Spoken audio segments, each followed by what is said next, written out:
একজন নবী পৃথিবীতে পাওয়া যায় না যেই নবীকে ওই যুগের সব মানুষ মেনেছে, একজন নবীও নাই। বরং এটা পাওয়া যায় 2-4 জন মানছে, বাকি সবাই ওই নবীকে অস্বীকার করেছে। এজন্য মুসলিম শরীফে হাদিস আছে, জনাবে মুহাম্মদুর রাসূলুল্লাহ সাল্লাল্লাহু আলাইহি ওয়াসাল্লাম ইরশাদ করেছেন, কিয়ামতের দিন এমন নবী আল্লাহর দরবারে হাজির হবে যেই নবীর পিছনে উম্মত থাকবে কেবল মাত্র 2 জন। এটার অর্থ দাঁড়ায় ওই নবী শত বছর হাজার বছর মানুষকে ওয়াজ করেছেন, তাবলীগ করেছেন, বুঝাইছেন, নসিহত করেছেন, হাতে ধরেছেন, পা ধরেছেন, কিন্তু কেউ নবীর কথা কবুল করে নাই, মাত্র এই 2 জনে করেছে। এখান থেকে একটা কথা বুঝে নিবেন, এই যে লক্ষ লক্ষ মানুষ, কোটি কোটি মানুষ, কেউ নবীকে মানে নাই, মানছে 2 জনে। এর দ্বারা নবীর দাম আল্লাহর কাছে কমে নাই, নবুয়তের দফতর থেকে তার নাম কাটা যায় নাই, বরং নবী হওয়ার কারণে তিনি যতটুকু সম্মানিত, ওই সম্মান আল্লাহর দরবারে তার বহাল আছে। তবে যারা মানে নাই তাদের কোফাল পড়া গেছে। ঠিক যুগে যুগে নায়েবে নবী ওয়ারাসাতুল আম্বিয়া, ওরা বলবে, আপনার কাছে ভালো লাগলেও বলবে, ভালো না লাগলেও বলবে। কোরআন হাদিসের কথা আপনি গালি দিলেও বলবে, হাদিয়া দিলেও বলবে। কথা বলেন না কেন? আপনি যদি হুজুরকে হাদিয়া দেন তাও বলবে, যদি গালি দেন তাও বলবে, আপনি যদি ফুলের মালা দেন তাও বলবে, গলায় যদি ফাঁসির দড়ি লাগান তাও হক কথা বলবে। আলেম যে সে কখনো সত্য থেকে ফিরে আসবেই না, মৃত্যু পর্যন্ত চলতে থাকবে। ঠিক না বেঠিক? এতে যদি কেউ আলেমের উপর যদি ক্ষেপে যায়, আলেমকে যদি গ্রহণ না করে, নসিহতকে যদি কবুল না করে, একজন মানুষও যদি পৃথিবীতে কোনো আলেমের ওয়াজ না শুনে, এতে একজন আলেমের দাম আল্লাহর কাছে বিন্দু পরিমাণও কমবে না। তবে যেই জাতি আলেমের নসিহতকে কবুল করবে না, তাদের কপাল খারাপ হবে। কথা বলেন ঠিক না ঠিক? আল উলামা ওয়ারাসাতুল আম্বিয়া, উলামায়ে কেরাম নবী রাসূলের ওয়ারিস।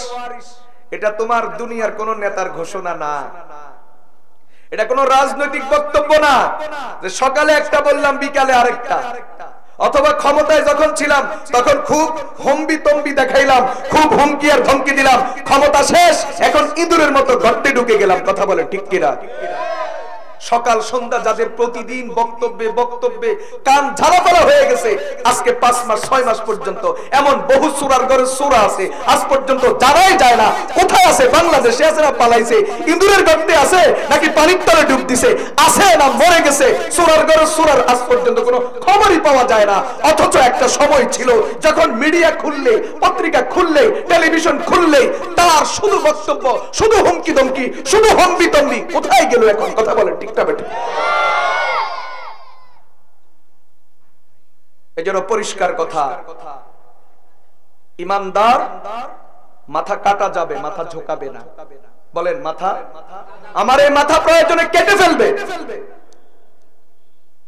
আমাকে যে পছন্দ করবে না, আমার নসিহত যে কবুল করবে না, আমারে যার ভালো লাগবে না, ও যদি আমার সাথে যদি না বনে, আমাকে যদি পছন্দ না করে, হয়তো তার ক্ষমতা আছে, মাথা কেটে ফেলবে, ফেলতে পারে আমার মাথা। কিন্তু পরিষ্কার কথা, এই মাথা জীবনে কখনো কোনো বাতিলের সামনে ঝুঁকবে না। ঝুঁকবে তো ঝুঁকবে, একজনের সামনে ঝুঁকবে, তিনি হলেন আল্লাহ। প্রিয় ভাইয়েরা, বন্ধুরা আমার, কথা বলতেছিলাম আল্লাহ তাআলা যুগে যুগে নবী রাসূল পাঠাইছেন। কোন নবীকে সবাই মেনে নেয় নাই, 2-4 জন মেনেছে, বাকিরা বিরোধিতা করেছে। উদাহরণ, বর্তমান সর্বশেষ নবী জনাবে মুহাম্মদুর রাসূলুল্লাহ সাল্লাল্লাহু আলাইহি ওয়াসাল্লাম, যার নবুয়তের জামানায় পূর্বের কোন নবীর নবুয়ত চলে না, বাতিল। যার কোরআনের সামনে পূর্বের কোন আসমানি কিতাব চলবে না, বাতিল। আল্লাহ তাআলার পরিষ্কার ঘোষণা। ওই নবীকে বর্তমান পৃথিবীতে কয়জনে মানে? বলেন কয়জনে মানে? 1-150 কোটি, 200 কোটি, বাকিওয়ালারা মানে না। আবার 150-200 কোটির মধ্যে কয়জনে মানে? নবীর উম্মত বলে দাবি করে। জিলাফি যতক্ষণ আছে এতক্ষণ, হালুয়া যতক্ষণ আছে এতক্ষণ, সিন্নি যতক্ষণ পাওয়া যায় এতক্ষণ, দাওয়াতে গেলে গরুর গোশত খাওয়া যায় ততক্ষণ নবীকে মানে। কিন্তু নবীকে মানতে গেলে যদি ফুলের মালার পরিবর্তে গরুর গোশতের পরিবর্তে সিন্নি রুটি আর হালুয়ার পরিবর্তে যদি বুলেট আসে তাহলে আর পাওয়া যায় না এমন উম্মত এই দুনিয়াতে আছে কিনা? কি লাভ হবে এই উম্মত দিয়ে? আল্লাহ তাআলা 104 খানা আসমানি কিতাব পাঠাইছেন। বলেন তো কোন কিতাবটাকে যুগের সব মানুষ মেনে নিয়েছে? মেনেছে? সর্বশেষ কোরআনে কারীম ধরেন। এই কোরআনকে পৃথিবীর কয়জন আল্লাহর কিতাব বলে বিশ্বাস করে? কয়জন বিশ্বাস করে? আবার যারা বলে কোরআন আল্লাহ তাআলার কালাম, এরা মানে কয়জনে? নিজের দলের বিরুদ্ধে গেলে, মতের বিরুদ্ধে গেলে, নিজের ইচ্ছার বিরুদ্ধে গেলে, নিজের চাকরি, ব্যবসা, রাজনীতি, নিজের কাজ কারবার, নিজের সমাজ, নিজের পরিবার, নিজের আদত এবং আখলাক এর বিরুদ্ধে গেলে আল্লাহর কোরআন মানে না। যতক্ষণ পক্ষে আছে এতক্ষণ মানে, বিরুদ্ধে গেলে মানে না। এরকম মুসলমান এই দেশে আছে কিনা?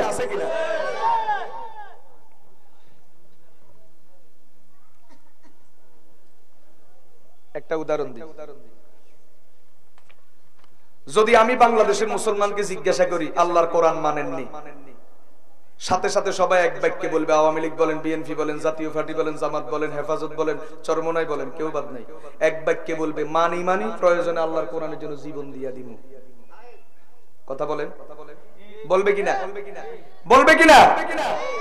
আমি যদি শুধু কোরআন নিয়ে বলি এই কোরআন মানো কিনা, বিশ্বাস করো কিনা, প্রত্যেক মানুষের মুখ থেকে জবাব আসবে মানি, জীবন দিয়া দিব কোরআনের জন্য। কি বললেন? কিন্তু যদি আমি তুলনামূলক বিশ্লেষণ, কম্প্রোমাইজ যদি করি, ধরেন এটা কোরআন আর এটা আপনার দলের সংবিধান, আপনার দলের গঠনতন্ত্র, অথবা আপনার দলের নেতার জীবন, ভালো করে বুঝবেন। এমনি যদি প্রশ্ন করি কোরআন মানেননি, জি হুজুর কি বলেন? মুসলমান আমি, আমার দাদা হাজী সাহেব, আমার আব্বা বড় নামাজি মানুষ ছিলেন, আমি তাদের সন্তান, কি বলেন মানি কিনা?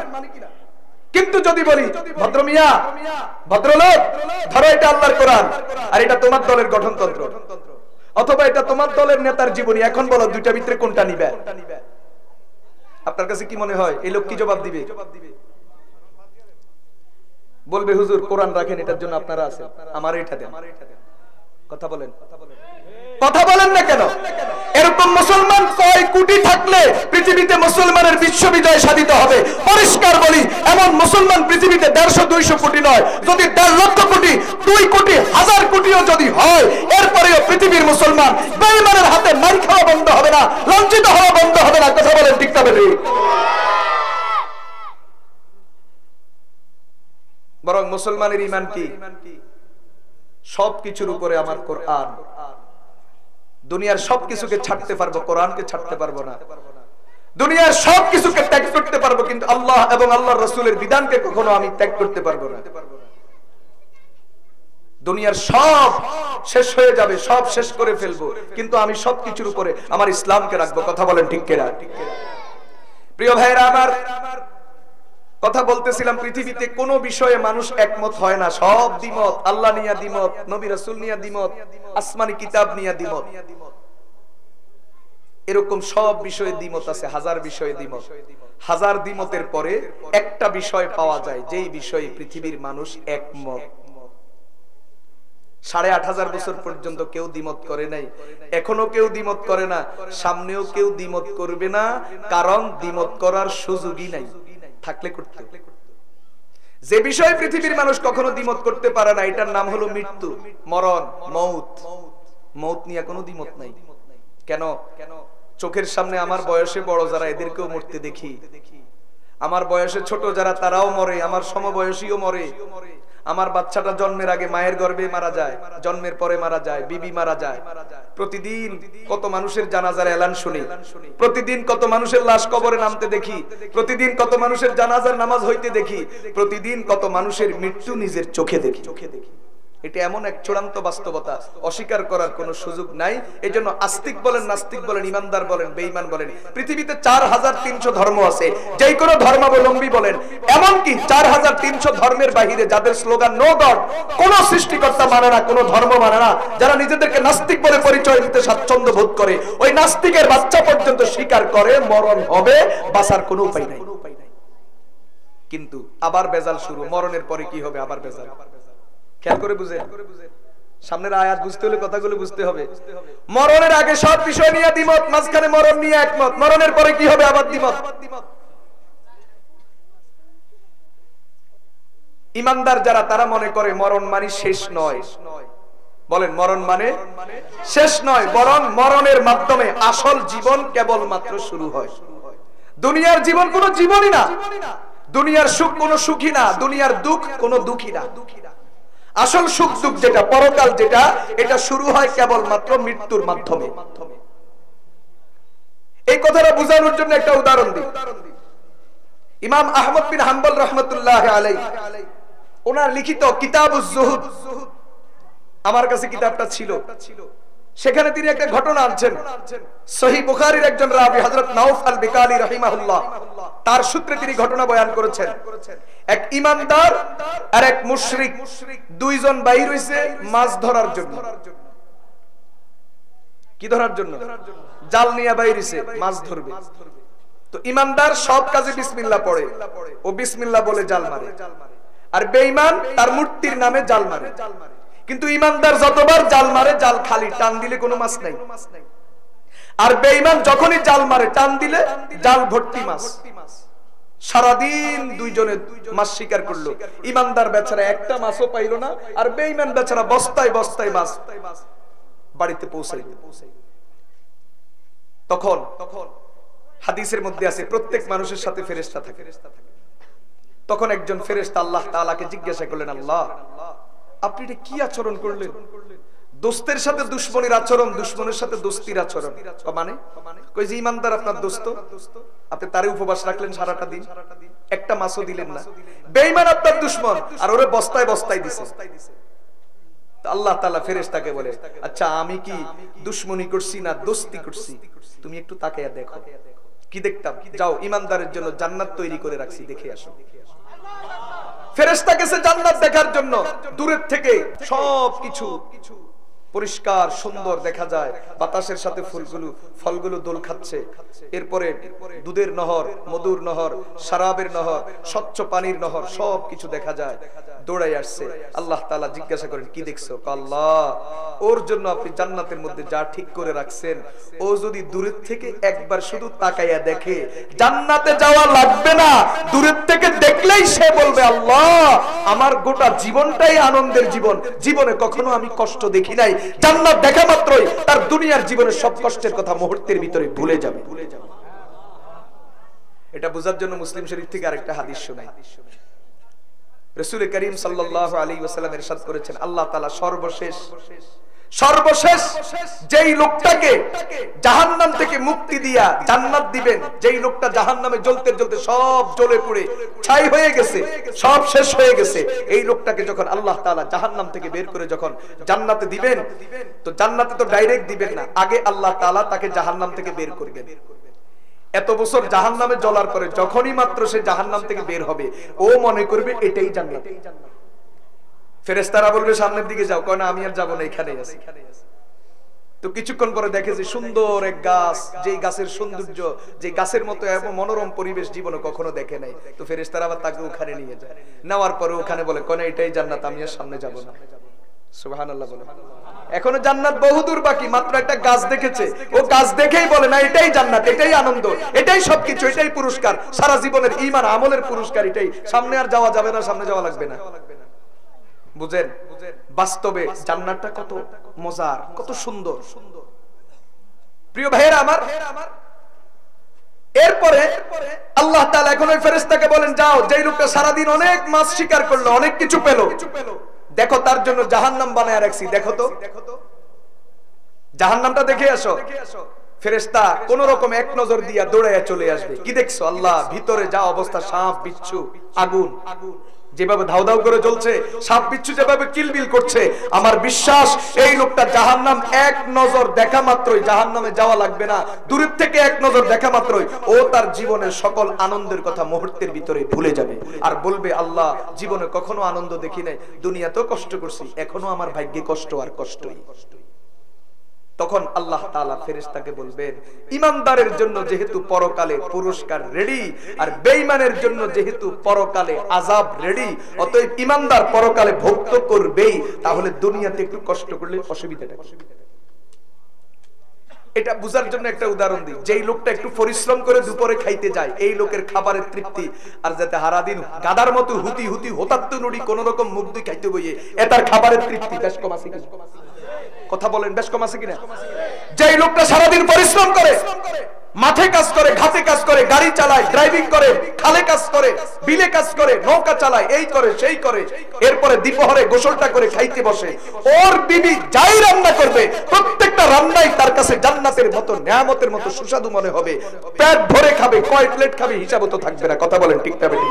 আরে বউ খাইছে কিনা, আমার বাচ্চা খাইছে কিনা, এটারও তো হিসাব নেওয়ার সুযোগ থাকবে না, সময় থাকবে না, মানসিকতা থাকবে না। এমন খাওয়া খাবে, জন্মের খাওয়া খাবে। আর যেই লোকটা সারাদিন ঘুমায়া ছিল, ঘুম থেকে উঠে কোন রকম চোখ দুইটা ধুইয়া খাইতে বসছে, সে খাবারের এই দোষ ধরবে, ওই দোষ ধরবে, ওই দোষ ধরবে, খাইতে পারবে না, বদহজম হবে, বদরুচি হবে। কথা বলে ঠিক না বেঠিক? ঠিক ব্যাপারটা এমন। আল্লাহ তাআলা যেহেতু ঈমানদারের জন্য পরকালে জান্নাতের মধ্যে মহা নেয়ামতের ব্যবস্থা করে রেখেছেন, নবীজি স্পষ্ট বলছেন, আল্লাহ তাআলা বলেন, আদাতু লিইবাদিয়াস সালিহিন মা লা আইনুন রাআত ওয়ালা উযুনুন সামিআত ওয়ালা খাতারা আলা কলবি বাশার। আরে বান্দা, তোমার জন্য তো জান্নাতে এত এত নেয়ামত আমি ব্যবস্থা করে রেখেছি, যেটা কখনো দুনিয়ার চোখ দেখে নাই, কখনো মানুষের কানে শুনে নাই, কখনো মানুষের দিলে এটা কল্পনাও আসবে না।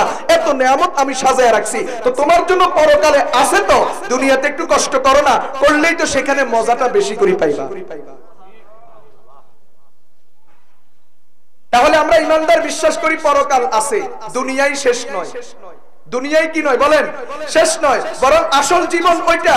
দুনিয়ার জীবন আসল জীবন না, বরং আসল জীবন হলো ওইটা। দুনিয়ার জীবনটা কি? তাফসীরে মারিফুল কোরআনের মধ্যে লেখা আছে, দুনিয়ার জীবনটা হলো পরকালের স্যাম্পল। পরকালের কি নমুনা? নমুনা। চাউলের আড়তে গেছেননি? গেছেননি চালের আড়তে? দেখবেন মালিকের সামনে টেবিলের উপরে বাটির মধ্যে এই একটুক একটুক থাকে, থাকেনি? তার মানে চাইলে এগুলা বিক্রি করতে বসছে, এগুলা বিক্রি করবো, বরং এগুলা দেখায় বিক্রি করবো কোনগুলা? ওই গুদামের ভিতরে যে বস্তায় বস্তায় আছে ওগুলা বিক্রি করবে। ঠিক দুনিয়াটা হলো আখিরাতের স্যাম্পল। দুনিয়ার কষ্ট জাহান্নামের কষ্টের নমুনা, দুনিয়ার শান্তি জান্নাতের শান্তির নমুনা। সুবহানাল্লাহ। আসল জীবন তো এটা, দুনিয়াটা কেবলমাত্র স্যাম্পল হিসেবে আল্লাহ তাআলা দিয়েছেন। আর বেঈমান আর নাস্তিক যারা, তারা বলে আখিরাত বলতে কিচ্ছু নাই, মরণই শেষ, মরণের পরে আর কিচ্ছু হবে না। এই যে হুজুররা যে ওয়াজের মধ্যে বলে কবরে 3 প্রশ্ন, কবরের প্রশ্নের উত্তর দিতে হবে, হাসরের ময়দানে দাঁড়াইতে হবে, ফুলসিরাত পার হইতে হবে, আমলনামা ওজন দেওয়া হবে, এরপরে শেষ পরিণাম জান্নাত বা জাহান্নাম কিছু একটা হবে। হুজুররা যে বলে এগুলো একটাও ঠিক না, বরং হুজুররা এগুলো ওয়াজ মাহফিলে বলে মানুষের দিল নরম করে। তো মানুষের দিল চোখ দিয়া পানি গড়ায়, মানুষ ইমোশনাল ব্ল্যাকমেল হয়ে যায়। তো এরপরে মানুষের পকেট থেকে টাকা পয়সা বের হয়, হুজুররাই টাকা পয়সা নিয়ে মসজিদের মাদ্রাসা চালায়। এটা এই দেশের নাস্তিকের বাচ্চাদের প্রচার। নাস্তিকের বাচ্চারা কি বলে যে পরকাল বলতে কিচ্ছু নাই। এগুলা হুজুররা ওয়াজ মাহফিলে বলি, মানুষের দিল নরম হয়, মানুষ টাকা পয়সা দেয়। তো দিলে দেখছেন এই যে হুজুররা এক এক মসজিদের মাদ্রাসা কিরকম অট্টালিকা বানাইতে আছে, এটা হুজুরদের বুদ্ধি। মौत को समझे है गाफिल इख्तिताम जिंदगी, मौत को समझे है गाफिल इख्तिताम जिंदगी, दर हकीकत मौत है सुबह दवा में जिंदगी, दर हकीकत मौत है सुबह दवा में जिंदगी। দুনিয়ার বোকার নির্বোধ যারা, তারা মনে করে মরণ মানে শেষ, মরণের পরে আর কিচ্ছু নাই। আর যেই লোকটা মনে করে মরণ মানে শেষ নয়, মরণের পরে একটা জগৎ আছে, ওই জগতই আসল জগৎ, ওই লোকটা হলো বুদ্ধিমান, ওই লোকটা হলো ইমানদার। প্রিয় ভাইয়েরা, বন্ধুরা আমার, যেই লোকটা মরণকে বিশ্বাস করে কিন্তু আখিরাতকে বিশ্বাস করে না, এই লোকটা জীবনে কখনো ভালো হবে না। ও চুরি করবে, ও ডাকাতি করবে, ও জেনা ব্যভিচার করবে, ও সুদ খাবে, ও ঘুষ খাবে, ও মানুষ খুন করবে, দুর্নীতি করবে, সব কিছু করবে। সে মরণকে বিশ্বাস করে, আখিরাতকে বিশ্বাস করে না। আর যেই লোকটা মরণের পাশাপাশি আখিরাতকে বিশ্বাস করবে, ওই লোকটা সুদ খাবে না, ঘুষ খাবে না, মিথ্যা কথা বলবে না, খুন খারাপি করবে না, দুর্নীতি করবে না। যদিও করে তওবা করে ভালো হয়ে যাবে, কারণ সে মনে করে দুনিয়ার জীবন শেষ নয়, আমাকে আল্লাহর দরবারে দাঁড়াইতে হবে, হিসাব নিকাশ আমার আছে, এবং এটার ফলাফল স্বরূপ হয়তো জাহান্নাম বা জান্নাত কিছু একটা হবে। এই পরকালের ভয়ে অন্যায় করবে না, অন্যায় করলেও ছেড়ে দিবে। আর যেই লোকটা মনে করে আখিরাত বলতে কিচ্ছু নাই, পরকাল বলতে কিচ্ছু নাই, জবাবদিহিতার কিচ্ছু নাই, এই লোকটা জীবনে কখনো ভালো হবে না। অন্যায় অপরাধ যেটাই যেটাই পায় ওইটাই করবে। কথা বলেন ঠিক কিনা? পৃথিবীতে সব যুগেই মানুষ ছিল যারা পরকালকে বিশ্বাস করত না। এখনো বর্তমানে পৃথিবীতে কোটি কোটি মানুষ আছে যারা পরকালকে কি করে না, বিশ্বাস করে না। তো আল্লাহ তাআলা যারা পরকালকে মানে না, বিশ্বাস করে না, আল্লাহ তাআলা ওদেরকে বুঝাবার জন্য, ওদেরকে সহি রাস্তায় আনার জন্য, আখিরাতকে তাদেরকে বুঝাবার জন্য আল্লাহ তাআলা এই সূরা 40টা আয়াত বিশিষ্ট এই সূরা আল্লাহ তাআলা নাযিল করেছেন একসাথে। সূরার শুরু দিকে 11টা আয়াতের মধ্যে আল্লাহ তাআলা কিয়ামত যে হবে এই বিষয়ে 10টা দলিল দিয়েছেন। কয়টা দলিল? কিয়ামত যে হবে এটার বিষয়ে দলিল কয়টা? আমি আয়াত পড়ি, আপনারা খেয়াল করেন। 1 নাম্বার, আলাম নাজআলিল আরদা মিহাদা ওয়াল জিবালা আওতাদা ওয়া খালাকনাকুম আজওয়াজা ওয়া জাআলনা নাওমাকুম সুবাতা ওয়া জাআলনাল লাইলা লিবাসা ওয়া জাআলনান নাহারা মাআশা ওয়া বানাইনা ফাওকাকুম সাবআন শিদাদা ওয়া জাআলনা সিরাজান ওয়াহাজা ওয়া আনজালনা মিনাল মু'সিরাতি মাআন সাজ্জাজা। এই পর্যন্ত আয়াত 9টা, দলিল 9টা। এরপরে 2 আয়াতের মধ্যে একটা, লিনুখরিজা বিহি হাব্বান ওয়া নাবাতা ওয়া জান্নাতিন আলফাফা। আল্লাহ তাআলা কিয়ামত যে হবে, কিয়ামত যে সত্য, এটা অস্বীকার করার কোনো সুযোগ নাই। এবং ময়দানে মাহশরের দাঁড়ানো থেকে, মাকামে রব থেকে একটা মানুষ ভাগতে পারবে না, এটা বোঝানোর জন্য আল্লাহ তাআলা 10টা দলিল পেশ করেছেন। 1 নাম্বার, আলাম নাজআলিল আরদা মিহাদা, বলো আমি কি এই জমিন তোমাদের জন্য বিছানা বানাই নাই? বানাইছেন? জমিন বানাইছেন কে? আল্লাহ। বলেন, জমিন কে বানাইছেন? আল্লাহ।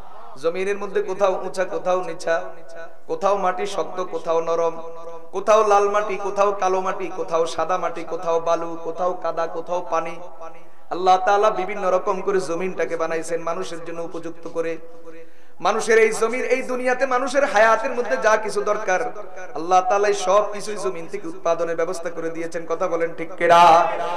2 নাম্বার, ওয়াল জিবালা আওতাদা, আল্লাহ তাআলা যখন জমিন বানাইলেন, জমিন নড়াচড়া শুরু করলো, চতুর্দিকে পানি, জমিনের নিচে পানি। জমিন যখন নড়াচড়া শুরু করে তো এটা অটোমেটিক ভূমিকম্পের মতো, এখানে মানুষ বসবাস করতে পারবে না। এজন্য আল্লাহ তাআলা জমিন বানায়, পাহাড় বানাইয়া পাহাড়গুলো দিয়া জমিনকে স্থির করে দিলেন, জমিনের নড়াচড়া বন্ধ হয়ে গেল।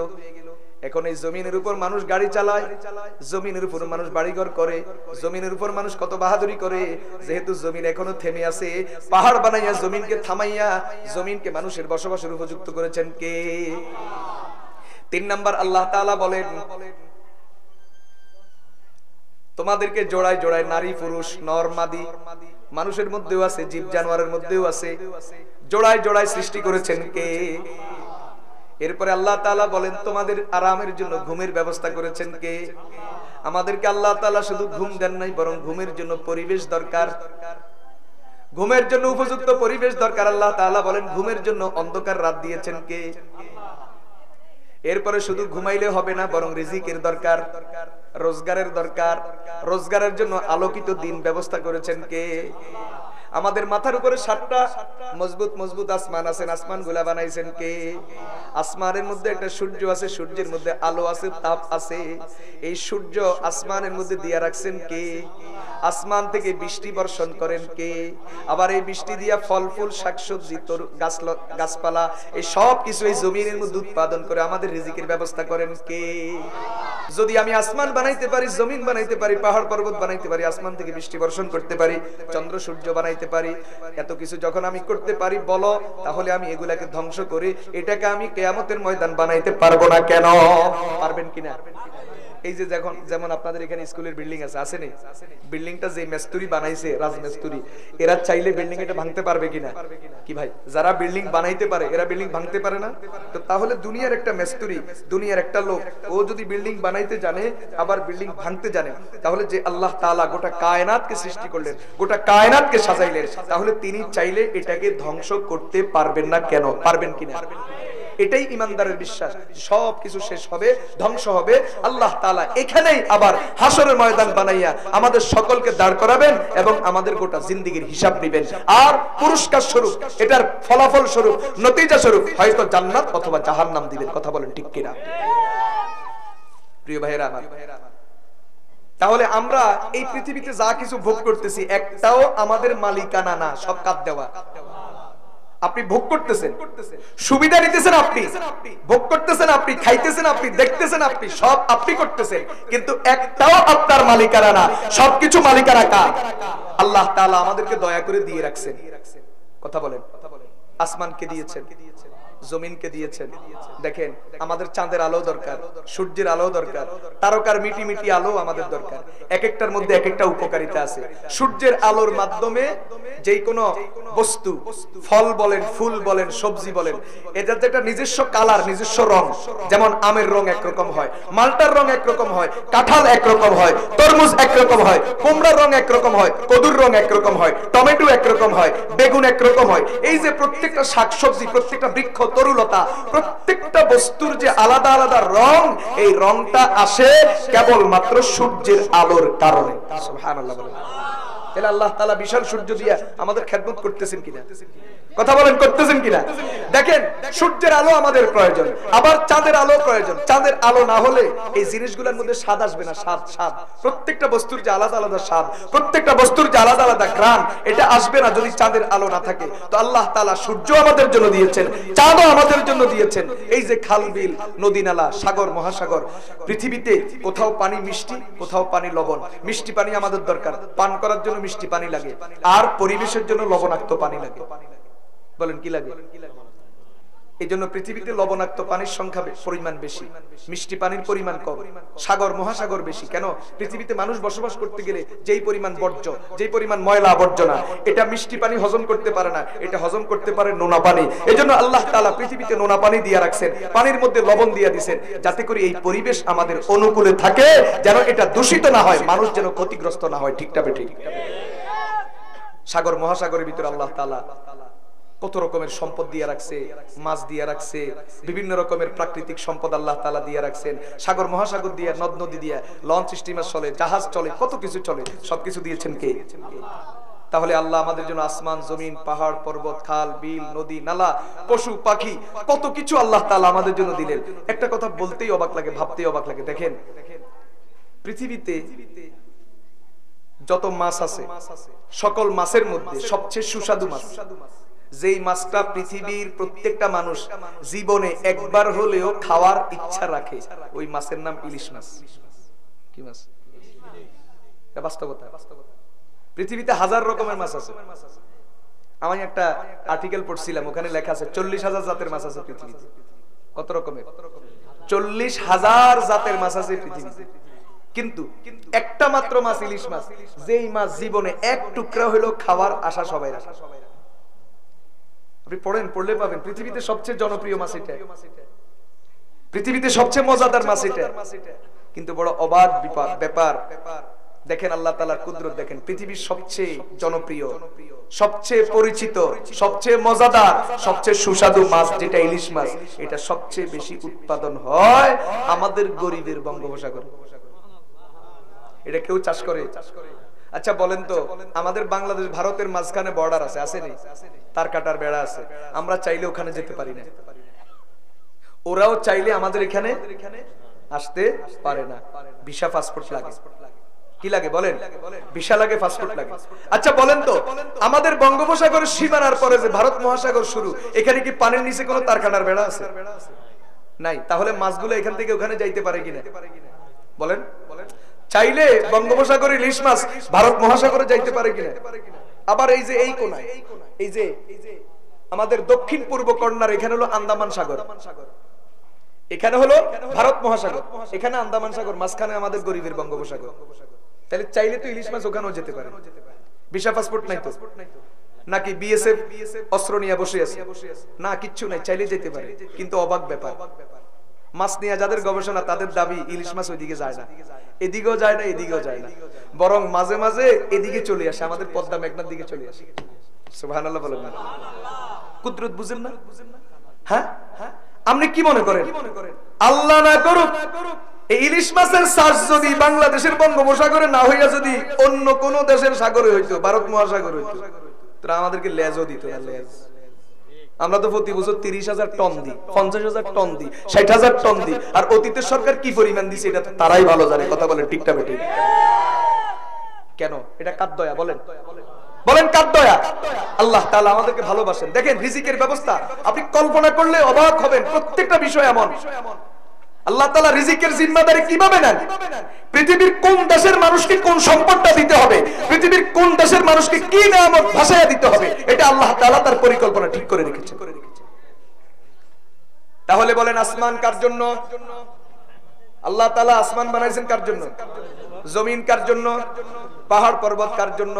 খাল বিল নদী নালা গাছপালা এক কথায় যা কিছু আছে কায়নাতের মধ্যে সবকিছু আল্লাহ তাআলা বানাইছেন কার জন্য? আরে আমাদের বললে দূরে হয়ে যায়, বরং বলতে হবে আমার জন্য। বলেন কার জন্য?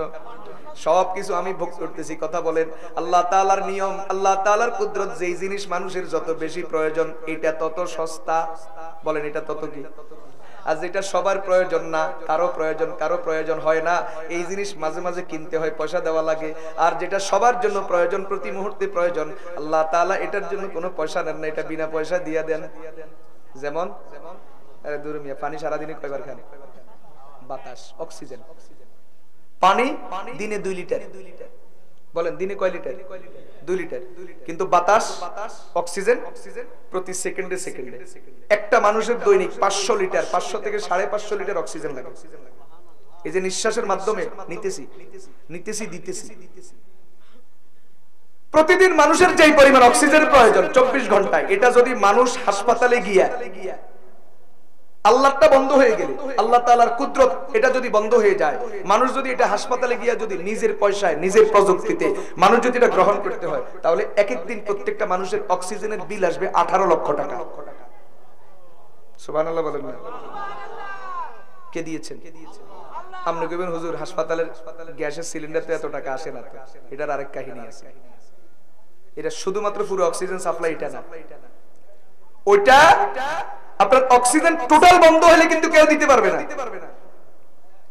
এর একটা লেভেল আছে, মানে আপনার অক্সিজেনের লেভেল কতটুকু কমছে, কতটুকু বাকি আছে, এই হিসাবে আপনার বোতল এটা লাগায় নাকের ভিতরে লতা ঢুকাই দিলে কাম হইব। কিন্তু আল্লাহ তাআলা যদি পুরো সাপ্লাই বন্ধ করে দেয়, তো 5000 লতা আপনার নাকের ভিতরে ঢুকাই দিলেও কাজ হবে না। তাহলে যেটা মানুষের সবচেয়ে বেশি প্রয়োজন ওইটা আল্লাহ তাআলা সস্তা করে দিয়েছে। তাহলে আসমান জমিন আমার, খাল বিল আমার, নদী নালা আমার, নক্ষত্র আমার, সূর্য আমার, সবকিছু আমার। আল্লাহ তাআলা সবকিছু আমাদেরকে ফ্রি দিয়েছেন। কেন? তার ইবাদত করবার জন্য। তিনি সবকিছু আমাদের জন্য দিয়েছেন। হুয়াল্লাযী খালাকালাকুম মা ফিল আরজি জামিআ। আর আমাদেরকে কেন দিয়েছেন? আমাদেরকে বানাইছেন কেন? ওয়া মা খালাকতুল জিন্না ওয়াল ইনসা ইল্লা লিয়াবুদুন। আল্লাহর দেওয়া সব ভোগ করব, আর সবকিছু ভোগ করে আল্লাহর ইবাদত করব। এজন্য মুফতি শফি রহমাতুল্লাহি আলাইহি তাফসীরে মারুফ কোরআনের মধ্যে তিনি একটা শের উল্লেখ করেছেন, কেউ না হো রোজে আজল সে হো চুকি তকসীমে কার, কেউ না হো রোজে আজল সে হো চুকি তকসীমে কার, मैं हूं मालिक के लिए और कुल जहां मेरे लिए। দুনিয়ার নিয়ম দিতে হয়, নিতে হয়। মানুষ শুধু দেয় না, আবার শুধু নেয়ও না, বরং একজন একজনকে দেয়, আবার একজন আরেকজন থেকে নেয়। দুনিয়াটাই হলো দেওয়া এবং নেওয়ার নিয়ম। আল্লাহ তাআলা আমাদের জন্য সবকিছু সাজায় রাখছেন, গোটা কায়নাতের সবকিছু আল্লাহ তাআলা আমাদের জন্য ফ্রি করে দিয়েছেন। এটার বিনিময় তো আমাদেরকে দিতে হবে। এটার বিনিময় হলো ইবাদত। আল্লাহ তাআলার দেওয়া সব নিয়ামত ভোগ করব, তার বিনিময়ে ইবাদত করব। তাহলে দুনিয়াতে যা কিছু ভোগ করেছি কিয়ামতের ময়দানে কোনোটার হিসাব দেওয়া লাগবে না। আল্লাহ তাআলা সব কিছু বিনা হিসাবে মাফ করে দিবেন। কথা বলেন ঠিক কিনা? মুসলমান ভাইরা, বন্ধুরা আমার, এজন্য মুফতি শফি রহমাতুল্লাহি আলাইহি বলেন, কেউ না হো রোজে আজল সে হো চুকি তকসীমে কার, मैं हूँ मालिक के लिए और कुल जहां मेरे लिए, ये ज़मीन मेरे लिए है, आसमां मेरे लिए, और है मसरूफ खिदमत कुल जहां मेरे लिए, बरकबर मेरे लिए है, हर समर मेरे लिए, हर चमन मेरे लिए, हर गुलसिता मेरे लिए। এজন্য তিরমিজি শরীফের মধ্যে হাদিস আছে, রাসূল করিম সাল্লাল্লাহু আলাইহি ওয়াসাল্লাম ইরশাদ করেন, আহিব্বুল্লাহ লিমা ইয়াগযুকুম মিন নি'মা। আল্লাহ তাআলা তোমাদেরকে নিয়ামত দিয়ে ভরপুর করে রাখছেন। তোমাদের প্রত্যেকটা নিঃশ্বাস নিয়ামত, প্রত্যেকটা শ্বাস প্রশ্বাস নিয়ামত। একটা নিঃশ্বাস যদি আল্লাহ তাআলা যদি আটকায়া দেন, ভিতরে ঢুকে না অথবা ভিতর থেকে বাইর হয় না, মানুষ দেখবে কিছুক্ষণ পরে তোমাকে মৃত বলতে শুরু করবে। তোমার জীবনের কারবার, তোমার সব বাহাদুরি মুহূর্তের ভিতরে থেমে যাবে। প্রিয় ভাইরা বন্ধুরা আমার, যেহেতু আল্লাহ তাআলা সবকিছু আমাদের জন্য ব্যবস্থা করেছেন, সবকিছু আমরা ভোগ করতেছি, ভোগ করব। আল্লাহ তাআলা এটার কোনো বিনিময় চান না, কিন্তু আমরা এটার বিনিময়ে তাকে ইবাদত দিতে হবে। কথা বলেন ঠিক না বেঠিক? আল্লাহ তাআলা মৃত্যু পর্যন্ত আমাদেরকে তার নিয়ামত ভোগ করে এটার কৃতজ্ঞতা আদায় করার, ইবাদত বন্দেগী করার তৌফিক দান করুন। সকলে বলি আমিন।